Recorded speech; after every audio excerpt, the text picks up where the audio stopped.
Hello everyone, स्वागत है आप सभी का हमारे चैनल इंडियन आयुर्वेदिक डॉक्टर में। मैं डॉक्टर पूजा आपको हाइजीन यानी स्वस्थ अर्थ पढ़ाऊँगी। जैसा कि आप सभी को पता है, हमारी एक डेमो क्लास हो चुकी है और आज हमारी दूसरी डेमो क्लास है। डेमो क्लास के लिए जो आज आपका टॉपिक है वो है वेंटिलेशन और एयर मूवमेंट। वेंटिलेशन, ये जो टॉपिक हमारा लिया गया है आज का, ये जो आपके हाइजीन के दो पार्ट है, एक पहला है एक दूसरा है। जो फर्स्ट डेमो आपका लिया गया था हाइजीन का, वो आपके हाइजीन फर्स्ट पार्ट में से लिया गया था, अष्टांग योग।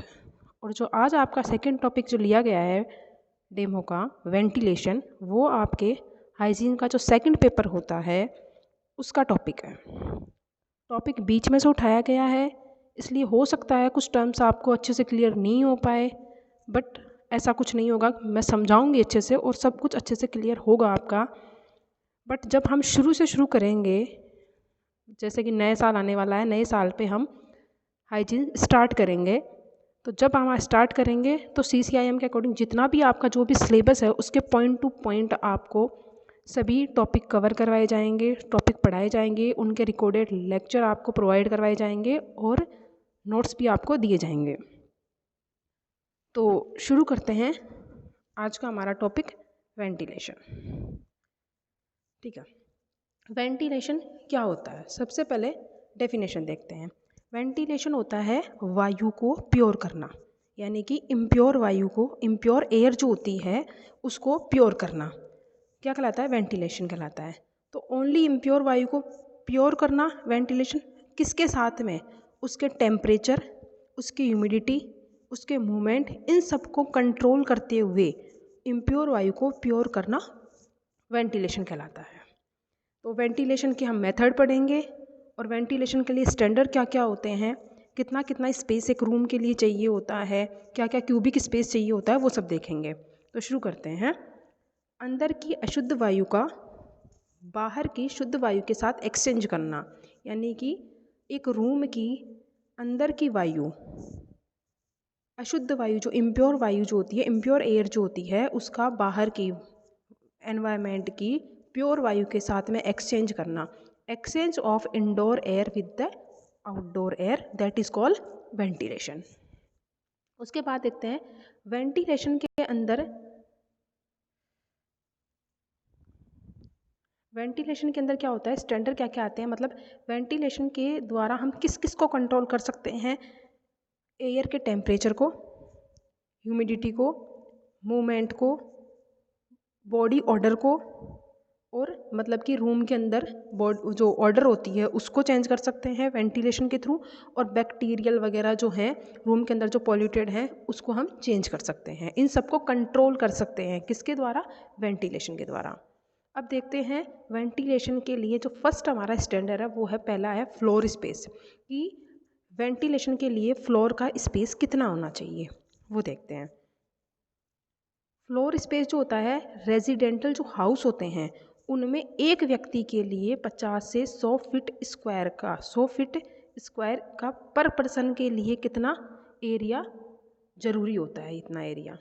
और स्कूल का जो क्लासरूम होता है उसमें 10 फीट स्क्वायर पर स्टूडेंट फ्लोर स्पेस ज़रूरी होता है एक अच्छे वेंटिलेशन के लिए।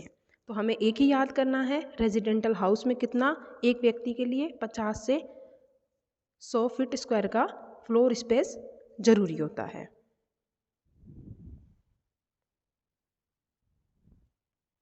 नेक्स्ट है क्यूबिक स्पेस। ये यहाँ पे थोड़ा मिस्टेक है, इसको क्यूब कर लेना और ये हावर को काट देना। 3000 फीट क्यूब पर पर्सन के लिए फ्रेश एयर का क्यूबिक स्पेस रिक्वायर होता है। नेक्स्ट है एयर चेंज। इतना ही इम्पोर्टेंट नहीं है, यहाँ से मेन आएगा क्वेश्चन आपका, आता है यहाँ से। रूम की हाइट जो होनी चाहिए, कितनी होनी चाहिए? 10 फीट की हाइट होनी चाहिए अच्छे वेंटिलेशन के लिए। और एक पर पर्सन का स्पेस कितना होना चाहिए रूम में? 1000 फीट क्यूब का स्पेस एक व्यक्ति के लिए रूम में होना चाहिए। और फ्रेश एयर के लिए 3000 फीट क्यूब, जो कि ये था, इसका क्यूबिक स्पेस एक व्यक्ति के लिए रूम में होना चाहिए। एक रूम में 2 विंडो और 1 डोर होना ही चाहिए एक अच्छे वेंटिलेशन के लिए। जो पुराने ज़माने में घर बनाते थे उनमें ये चीज़ देखी जाती थी कि हर रूम के अंदर 1 डोर और 2 विंडो होती ही थी वेंटिलेशन के लिए। अब वेंटिलेशन कैसे होता है? विंडो के द्वारा, डोर के द्वारा कैसा होता है? डोर आपस में, 2 डोर आपस में सामने होते हैं, उसके द्वारा कैसे होता है वो आगे मेथड में हम पढ़ेंगे अभी। रूम में नेचुरल और मैकेनिकल वेंटिलेशन की प्रॉपर व्यवस्था होनी चाहिए। अब देखते हैं टाइप ऑफ वेंटिलेशन। वेंटिलेशन के टाइप पढ़ेंगे यहाँ पे हम। 2 टाइप का होता है वेंटिलेशन। एक होता है नेचुरल तरीके से वेंटिलेशन होता है, एक होता है मैकेनिकल तरीके से यानी कि आर्टिफिशियल तरीके से।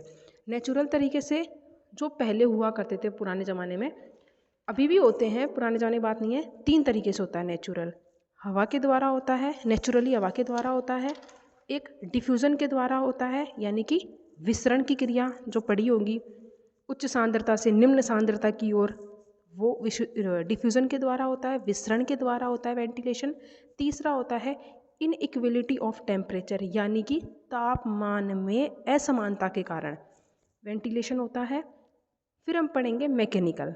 मैकेनिकल में हम पढ़ेंगे यानी आर्टिफिशियल में हम पढ़ेंगे एग्जॉस्ट के द्वारा, प्लेनम के द्वारा, बैलेंस्ड यानी इन दोनों का मिक्स्ड आएगा, और आएगा एयर कंडीशन यानी कि एसी के द्वारा वेंटिलेशन कैसे होता है वो सब पढ़ेंगे। तो पहला देखते हैं नेचुरल वेंटिलेशन।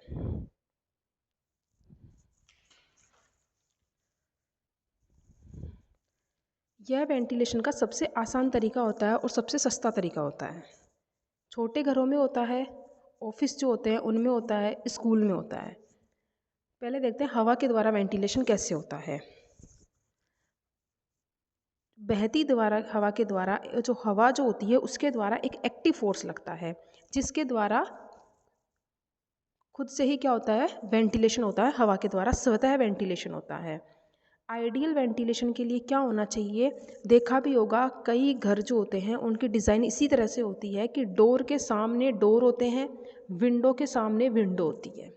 देखा कई जगह होता है और मैक्सिमम यही घर मिलते हैं, ऐसे ही होते हैं। तो आइडियल वेंटिलेशन के लिए डोर के सामने डोर और विंडो के सामने विंडो होनी ही चाहिए। इसे बोलते हैं क्रॉस वेंटिलेशन। इस तरह के वेंटिलेशन को कैसे वो क्या बोलते हैं? क्रॉस वेंटिलेशन 2 नंबर में आता है, ठीक है। लेकिन बड़ी बड़ी जो सिटीज़ होती हैं इनके अंदर क्या होता है, ये घर है, इसके सामने ये विंडो है और यहाँ पे एक बहुत बड़ी बिल्डिंग खड़ी है, तो इसके द्वारा आ पाएगी हवा? नहीं आ पाएगी। तो बड़ी बड़ी घर जो बड़े जो शहर होते हैं उनमें क्या होता है, बैक टू बैक हाउस होने से एक के बाद एक, एक के बाद एक के बाद घर होते हैं। इससे क्या होता है कि क्रॉस वेंटिलेशन नहीं हो पाता है, ये प्रभावित होता है। जिससे क्या होता है, बैक टू बैक हाउस होने से क्रॉस वेंटिलेशन नहीं हो पाता। तो ये एक क्रॉस वेंटिलेशन का ड्रॉबैक हो गया। नेक्स्ट है डिफ्यूज़न के द्वारा। डिफ्यूज़न छोटे छोटे जो घर बने होते हैं उसमें रोशनदान देने होंगे, झरोके बने हुए होते हैं छोटे छोटे, उनके द्वारा होता है। तो झरोके और जो रोशनदान होते हैं ना, उसके द्वारा डिफ्यूज़न प्रोसेस के द्वारा क्या होता है, वेंटिलेशन होता है। तो स्मॉल ओपनिंग यानी रोशनदान से हवा जो होती है वो फ्रेश होती रहती है, लेकिन यह जो प्रोसेस होता है यह बहुत स्लो होता है और अपर्याप्त होता है वेंटिलेशन के लिए, कि पर्याप्त मेथड नहीं है डिफ्यूज़न का। फिर देखते हैं तीसरा मेथड होता है इनइक्वलिटी ऑफ टेम्परेचर। देखो, एक रूम होता है, उसमें व्यक्ति हो या कोई भी हो, ह्यूमन बॉडी के द्वारा क्या होता है, हीट निकलती है। हीट निकलती है तो क्या होगा, कमरे का क्या होगा, टेम्परेचर बढ़ेगा। टेम्परेचर बढ़ेगा तो क्या होगा, टेम्परेचर बढ़ेगा, हीट निकलेगी, टेम्परेचर बढ़ेगा। टेम्परेचर बढ़ेगा तो क्या होगा, रूम के अंदर क्या होगा, डेंसिटी क्या होगी, कम होगी। और बाहर एयर की डेंसिटी क्या है, ज़्यादा है। और हवा कैसे आती है, उच्च सांद्रता से निम्न सांद्रता की ओर। तो बाहर की जो प्योर वायु है वो क्या आएगी, कमरे में आएगी, और अशुद्ध वायु क्या आ जाएगी, वहाँ से रिप्लेस हो जाएगी। तो तापमान में असमानता के कारण, क्योंकि अंदर रूम के अंदर तापमान बढ़ा हुआ था, बाहर तापमान ज़्यादा बाहर तापमान कम है, रूम के अंदर डेंसिटी क्या थी, कम थी, बाहर जो होती है हवा की डेंसिटी ज़्यादा है, जिसके कारण क्या हुआ, तापमान की असमानता हुई और हवा जो थी वो उच्च सांद्रता से निम्न सांद्रता की ओर गमन करती है। और इसके द्वारा ऐसे क्या होता है, इससे क्या होता है, वेंटिलेशन होता है। देखते हैं, एयर जो होती है वो हाई डेंसिटी से लो डेंसिटी की तरफ बहती है।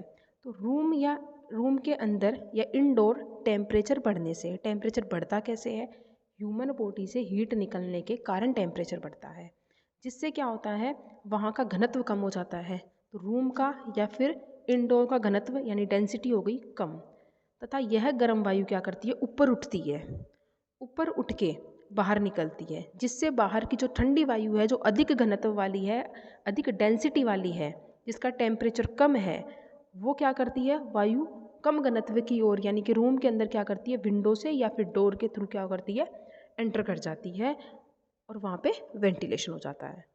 तो इस तरह से वायु जो होती है वो वेंटिलेशन के थ्रू एक्सचेंज हो जाती है।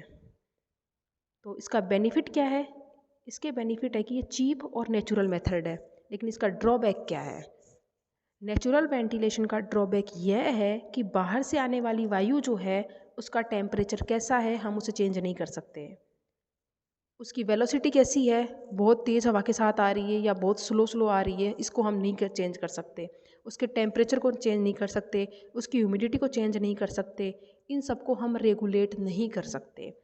अंदर आने वाली वायु को, वेलोसिटी को, उसके टेम्परेचर को, उसकी ह्यूमिडिटी को कंट्रोल या रेगुलेट नहीं किया जा सकता। ये जो है वो नेचुरल वेंटिलेशन का ड्रॉबैक है। अब दूसरा मेथड पढ़ते हैं वेंटिलेशन का, आर्टिफिशियल मेथड। आर्टिफिशियल ये बोले तो मैकेनिकल मेथड। इसमें सबसे पहले पढ़ते हैं एग्जॉस्ट, जो हमारे घर के अंदर किचन या फिर वॉशरूम जो होते हैं उनके अंदर लगाए जाते हैं खिड़की के ऊपर।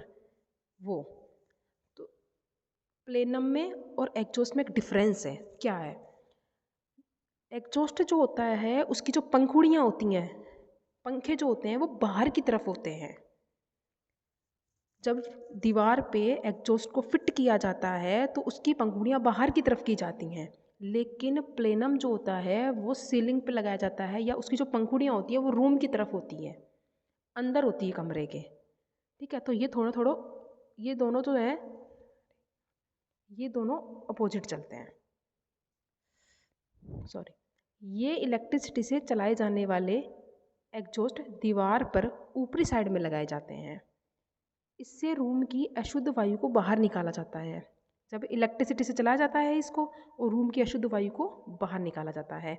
एग्जॉस्ट के द्वारा अशुद्ध वायु को बाहर निकाल देने से रूम में क्या होता है, एक वैक्यूम क्रिएट हो जाता है, जिससे क्या होता है, डेंसिटी कम हो जाएगी, वैक्यूम क्रिएट होगा तो डेंसिटी कम, इससे बाहर की जो फ्रेश एयर होती है वो विंडो के थ्रू या डोर के थ्रू अंदर आ जाती है। तो इससे होता है, एग्जॉस्ट से होता है आर्टिफिशियल या फिर मैकेनिकल वेंटिलेशन। दूसरा होता है प्लेनम के द्वारा। कैसे होता है, यह रूम की सीलिंग पे लगाए जाते हैं, और पंखुड़ियाँ जो होती हैं, इसकी जो पंखे होते हैं वो अंदर ही रहते हैं रूम के, बाहर नहीं रहते हैं। अब देखो, इसके अंदर तो क्या था, अशुद्ध वायु को बाहर निकाला जा रहा था इसके अंदर, लेकिन इसमें ऐसा नहीं है। इसमें जो रूम के अंदर जो प्रेजेंट वायु है उसको सिर्फ सर्कुलेट किया जाता है चारों तरफ। सीलिंग पे जो लगाए जाते हैं पंखे, उनके द्वारा वेंटिलेशन कैसे होता है, सिर्फ सर्कुलेट करता है, ये शुद्ध अशुद्ध वायु को बाहर नहीं निकालता है, सिर्फ जो वायु प्रेजेंट है अंदर उसको सर्कुलेट करता है, और वही वायु जो होती है वो विंडोज या डोर के थ्रू बाहर निकल जाती है और वही सर्कुलेट होती है। यह रूम में उपस्थित वायु को चारों तरफ फैलाने का काम करते हैं। अब पढ़ते हैं बैलेंस्ड यानी मिक्स्ड। इसमें जो क्या होता है, एग्जॉस्ट और ये जो प्लेनम है इन दोनों का कॉम्बिनेशन होता है। ये तो क्या करेगा, एग्जॉस्ट तो क्या करेगा, वायु को बाहर निकालेगा। इन दोनों के अंदर पढ़ते हैं, दोनों कैसे काम करेंगे साथ में। एग्जॉस्ट वायु को बाहर निकालेगा, जो इम्प्योर वायु है बाहर की उसे बाहर निकालेगा। फिर वहाँ पे वैक्यूम बनेगा, डेंसिटी कम होगी, अंदर शुद्ध वायु आएगी। वहाँ पर प्लेनम क्या करेगा, उस शुद्ध वायु को क्या करेगा, सर्कुलेट करेगा। तो इस तरह से काम करते हैं ये बैलेंस्ड वाले। उसके बाद आती है एसी। अब तक तो था ये कि ये बाहर की वायु अंदर आ रही थी, शुद्ध वायु अंदर आ रही थी बाहर की, लेकिन एसी में क्या होता है, एसी में बाहर की कोई वायु अंदर नहीं आती है। एसी में जो अंदर की जो वायु होती है, इम्प्योर वायु होती है, एसी उस वायु को ही प्योर करके, उसके टेम्परेचर को चेंज करके जो टेम्परेचर हम चाहते हैं उस टेम्परेचर पे अंदर ही सर्कुलेट कर देता है। उसी वायु को, इम्प्योर वायु को ही प्योर बनाता है और उसी वायु को सर्कुलेट करेगा एसी। यह एयर के सभी फैक्टर, टेम्परेचर भी कंट्रोल कर सकते हैं, सर्दी में, गर्मी में, जब चाहे जब हम अपने हिसाब से कर लेते हैं टेम्परेचर। ह्यूमिडिटी को चेंज कर सकते हैं, एयर के मूवमेंट को चेंज कर सकते हैं, एयर का distribution, dust, bacteria, order, room के अंदर की जो ऑर्डर है उसको चेंज कर सकते हैं। इन सभी को कंट्रोल कर सकते हैं किसके द्वारा, एयर कंडीशनिंग के द्वारा।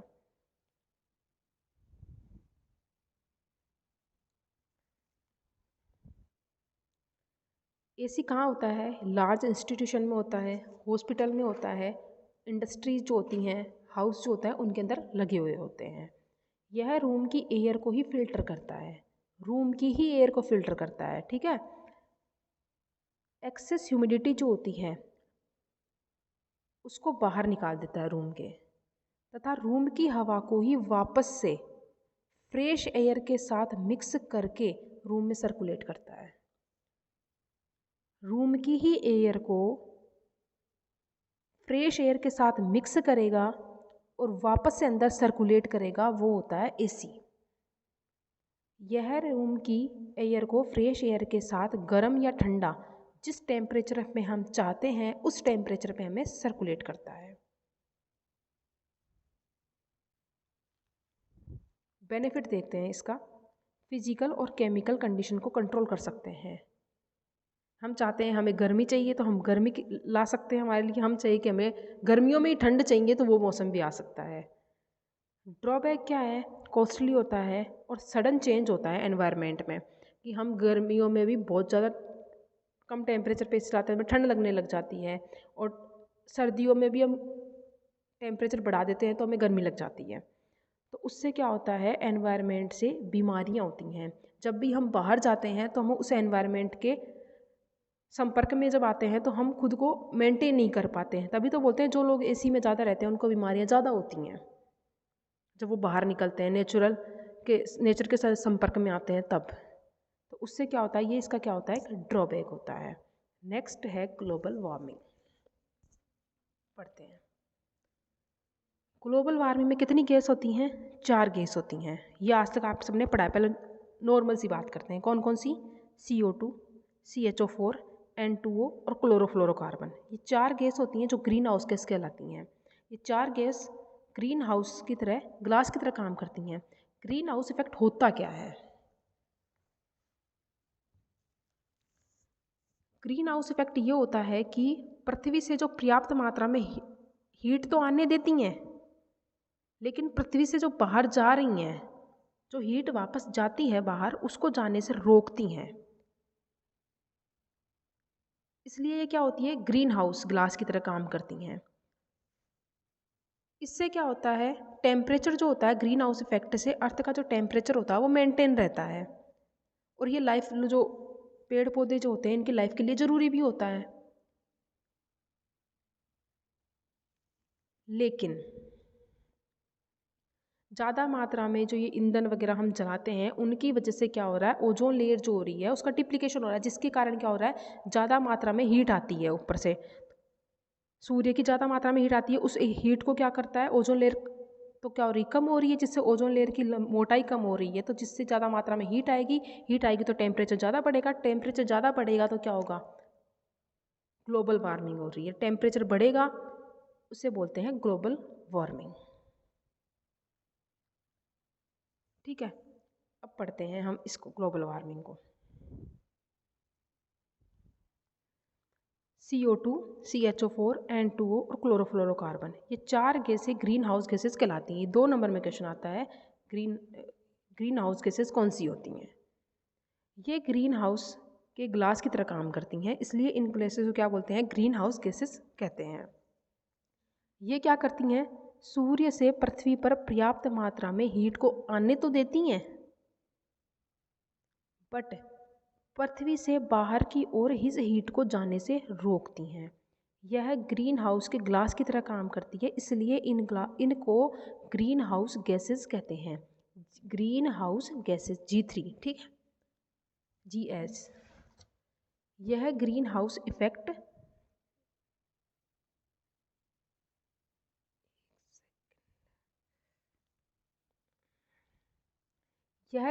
इफेक्ट अर्थ सरफेस पर टेम्परेचर को मेंटेन करता है,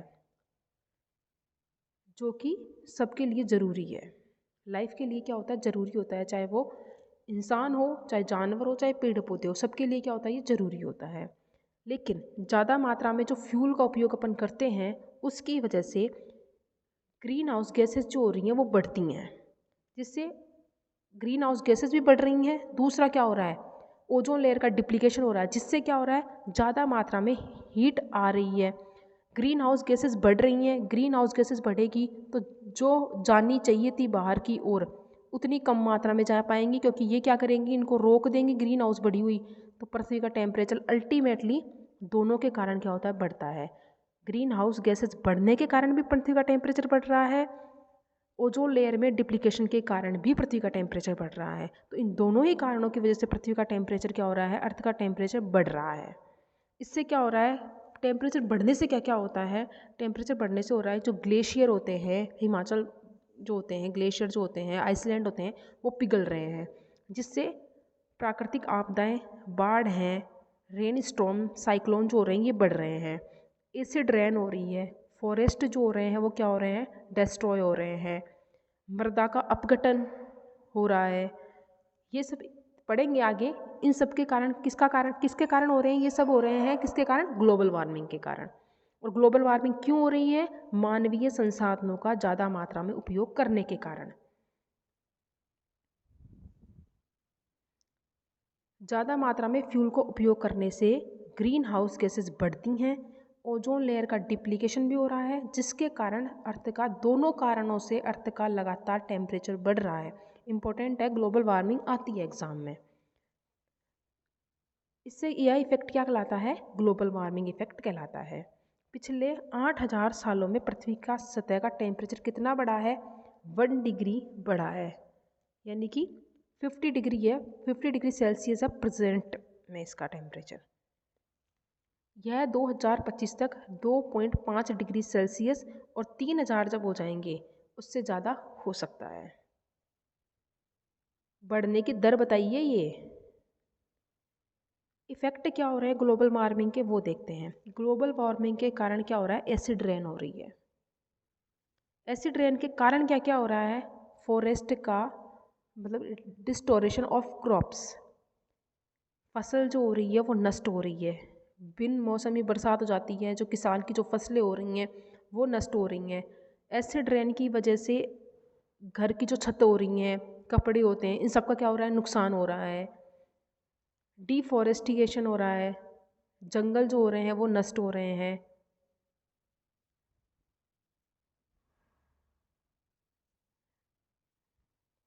सॉइल का इरोजन हो रहा है, यानी मृदा का अपघटन हो रहा है। एसिडिफिकेशन ऑफ वाटर, पानी जो हो रहा है वो क्या हो रहा है, अम्लीय हो रहा है। डिस्ट्रक्शन ऑफ एक्वेटिक लाइफ, यानी कि जलीय जीव जो हो रहे हैं, जो जल में जीवन यापन अपना करते हैं, वो भी क्या हो रहे हैं, मर रहे हैं। तो ये किसके कारण हो रहा है, एसिड रेन के कारण। एसिड रेन किसके कारण हो रही है, ग्लोबल वार्मिंग के कारण, पहला इफेक्ट। दूसरा इफेक्ट हो रहा है कि melting of polar ice cap, जिससे क्या हो रहा है, सी लेवल बढ़ेगा। सीधी सी बात है, ग्लेशियर पिघलेंगे तो समुद्र का लेवल बढ़ेगा। समुद्र का लेवल बढ़ेगा तो जो आसपास के जो तटीय जो क्षेत्र होते हैं वहाँ पे क्या आएगी, बाढ़ की संभावना रहती है। जिससे क्या हो रहा है, आइसलैंड जो हो रहा है वो गायब हो रहे हैं। जब पिघल जाएंगे तो दिखेंगे ही नहीं, तो डिसअपियर हो रहे हैं। रेस्पिरेटरी डिजीज और हीट स्ट्रेस हो रहा है। प्राकृतिक आपदा जैसे बाढ़, रेन स्टॉर्म, साइक्लोन, ये किसके कारण हो रहे हैं, ग्लोबल वार्मिंग के कारण।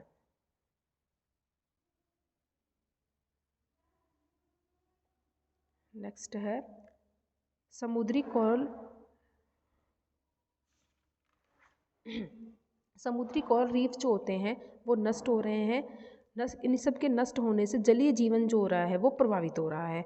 ओजोन लेयर के अंदर डिप्लीकेशन से क्या हो रहा है, स्किन के अंदर कैंसर हो रहा है, क्योंकि सूर्य से आने वाली किरणों के कांटेक्ट में कौन आ रहा है, ह्यूमन की जो स्किन हो रही है वो डायरेक्ट कांटेक्ट में आ रही है ओजोन लेयर के डिप्लीकेशन से, जिससे क्या हो रहा है, ह्यूमन के अंदर स्किन का कैंसर हो रहा है।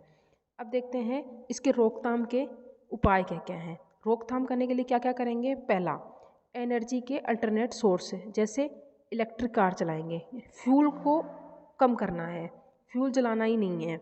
सोलर पावर का उपयोग करेंगे, सोलर पावर प्लांट जो होते हैं वो लगाएंगे। सोलर व्हीकल चलाएंगे। बायोगैस का यूज़ करना है, हवा का यूज़ करना है। में आर्टिफिशियल जो वेंटिलेशन है उसका उपयोग नहीं करना है। फॉर पावर जनरेशन हवा के द्वारा क्या बनानी है, बिजली बनानी है। यूज़ ऑफ साइकिल का यूज़ करना है, मोटरसाइकिल का यूज़ नहीं करना है। वाहनों को चलाने के बजाय खींचना है, ये कोई फालतू की बात है, ऐसा कुछ नहीं, कोई नहीं करता। Encourage the greenery,